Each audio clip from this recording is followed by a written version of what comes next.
우리나라 남해바다 곳곳에는 이순신 장군의 숨결이 서려 있습니다. 대우조선 해양 본사가 있는 거제 옥포 국가산업단지는 이순신 장군이 임진왜란에서 첫 승을 거둔 곳이에요. 전라 좌수사로 여수에 있던 이순신 장군은 경상우수사 원균의 지원 요청으로 거제까지 옵니다.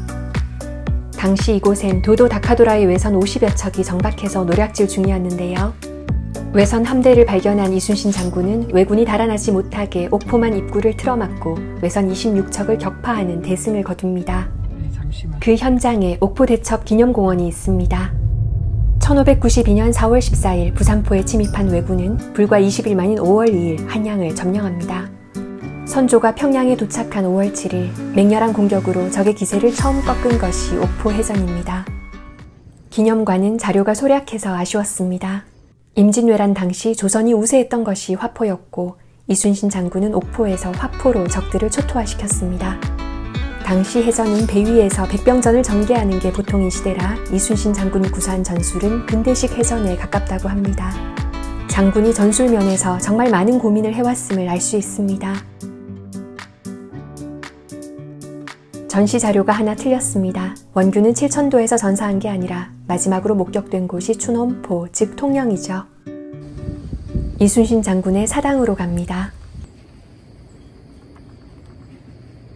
사실 임진왜란 개전 초기 상황은 매우 어이가 없습니다. 특히 경상우수사 원균이 한심하기 짝이 없죠.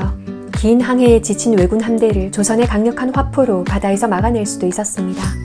하지만 원균은 아시아 제1의 화포 함대를 갖고도 판옥선을 70여 척이나 자침시키고는 무트로 도망가 버립니다. 이순신 장군이 거기 계셨다면 왜군이 그리 쉽게 육지에 상륙하지는 못했을 겁니다. 기념탑으로 갑니다. 이순신 장군의 전라 좌수영은 24척의 판옥선을 이끌고 출정합니다. 관할 지역인 여수를 떠나 익숙지 않은 거제바다로 출정하기로 고민 끝에 결단을 내린 것이죠. 하지만 경상우수영은 가장 큰 수군 본부이면서도 원균은 단 한 척의 판옥선, 휘하 장교들은 3척을 몰고 참가한 전투가 옥포해전입니다. 공원에서 옥포 조선소가 잘 보이고 가덕도도 또렷이 시야에 들어옵니다. 옥포해전에서 승리하고 돌아가는 길에 이순신 장군은 하포와 적진포에서도 외선 10여 척을 격파합니다. 남해의 제해권을 지키는 긴 여정이 시작된 것이죠.